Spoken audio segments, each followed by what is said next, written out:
जो दलित है, वर्षा डोंगरे, उसने मेरे उस फेसबुक पोस्ट पर नीचे कमेंट किया और उसने लिखा कि मैं बस्तर में जेलर थी और मैंने खुद बस्तर जेल में, जगदलपुर जेल में ऐसी लड़कियां देखी हैं और मैं देखकर दहल गई थी। यानी हमारा आरोप सच्चा साबित हो गया। जेल में ऐसी लड़कियां मौजूद हैं जिनके शरीर पर बिजली से जलाए जाने के निशान हैं। थाने के अंदर उनको जलाया गया।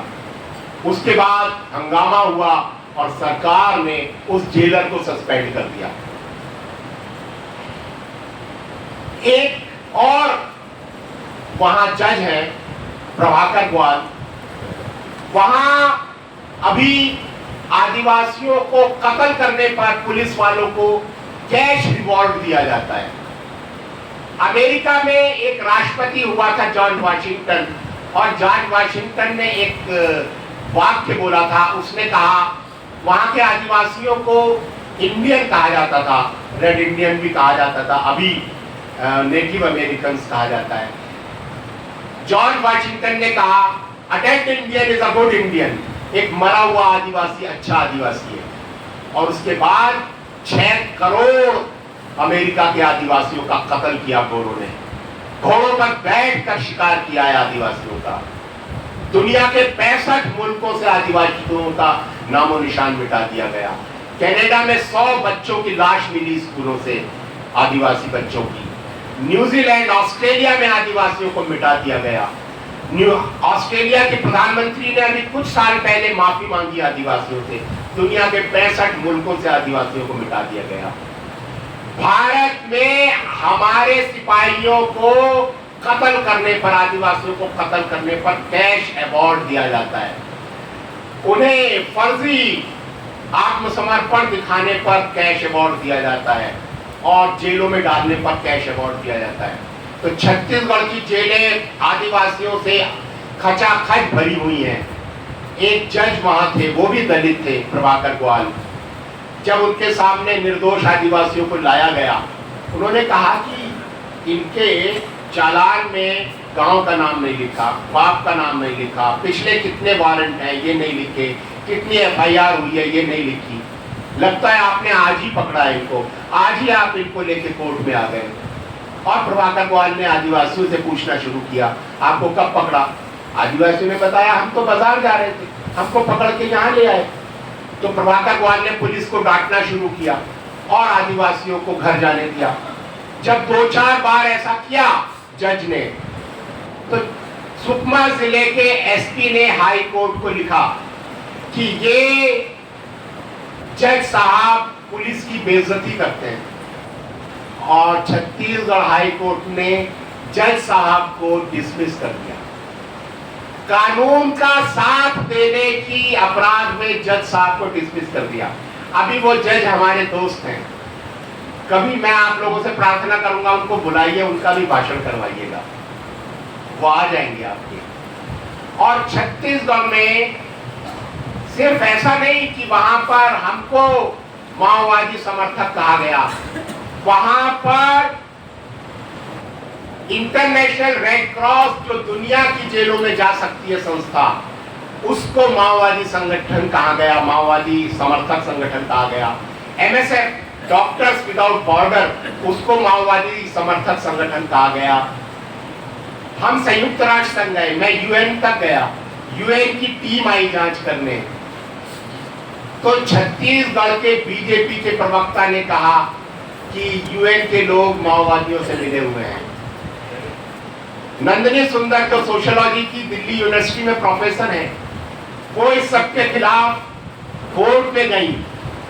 सुप्रीम कोर्ट ने फैसला दिया छत्तीसगढ़ सरकार के खिलाफ, तो छत्तीसगढ़ के होम मिनिस्टर नंदकीराम कंवर ने बयान दिया, सुप्रीम कोर्ट का जज माओवादियों से मिला हुआ है। और तो यानी संयुक्त राष्ट्र संघ भी माओवादी है, इंटरनेशनल रेड क्रॉस भी माओवादी है, एमएसएफ भी माओवादी है। और सुप्रीम कोर्ट ने वहां सीबीआई की टीम को भेजा। वहां 3 गांव थे, तालपल्ली, तिमापुरम, मोरपल्ली। उन 3 गांवों में 2011 में पुलिस ने आग लगा दी। 300 घरों को जला दिया, 5 औरतों से बलात्कार किया, 3 आदिवासियों का कत्ल कर दिया। उसकी जांच करने के लिए सुप्रीम कोर्ट ने सीबीआई की टीम को भेजा। तो पहले तो वो सीबीआई की टीम दिल्ली में मुझसे मिलने आई और मैंने कहा, उसने कहा किसने जलाए गांव? मैंने कहा पुलिस ने जलाए। तो चूंकि सीबीआई में भी पुलिस वाले होते हैं तो वो एसपी लेवल का ऑफिसर था, भड़क गया, पुलिस कभी गांव जलाती है? मैंने कहा छत्तीसगढ़ जाओ तो सही, देखो तो सही। तो बोला मैं आपको छत्तीसगढ़ बुलाऊंगा। मैंने कहा अभी तो छत्तीसगढ़ सरकार मेरा कत्ल करेगी, अभी मैं छत्तीसगढ़ नहीं आऊंगा। तो बोला मैं आपको नोटिस दूंगा। मैंने कहा ठीक है, मैं जवाब दे दूंगा, आप जाओ छत्तीसगढ़। तो वो सीबीआई की टीम जब छत्तीसगढ़ पहुंची तो छत्तीसगढ़ पुलिस ने सीबीआई की टीम पर हमला कर दिया। सीबीआई की टीम ने अपनी जान बचाने के लिए खुद को गवर्नमेंट गेस्ट हाउस में बंद कर दिया अंदर से। पुलिस ने बंदूक के बटों से दरवाजे तोड़ने की कोशिश करी सीबीआई की टीम का मर्डर करने के लिए।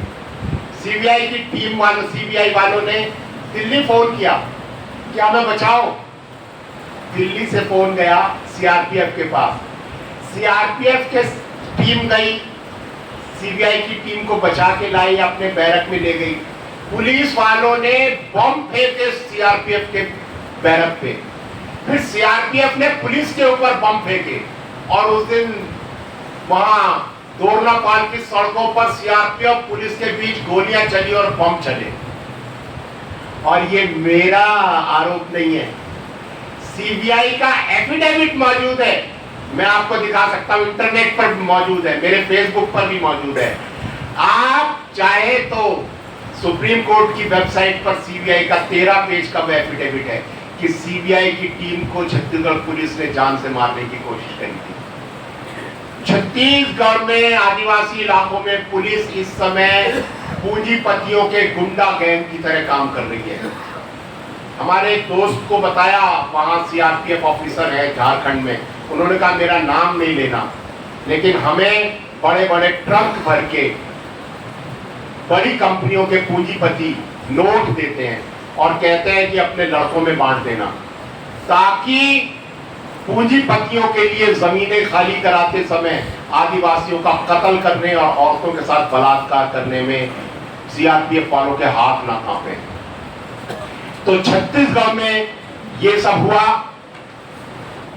और हम लोग वहां काम कर रहे थे, तो हमने इस सब के खिलाफ आवाज उठाई और फिर 2009 में हमारे आश्रम पर बुलडोजर चलाया। 5 बार पुलिस ने मेरी कत्ल की कोशिश की और आखिर 2010 में मुझे वहां से तड़ी पार कर दिया। दोस्तों, ये जो सब हुआ, ये किसी अधिकारी की या किसी पॉलिटिकल पार्टी की गलती से नहीं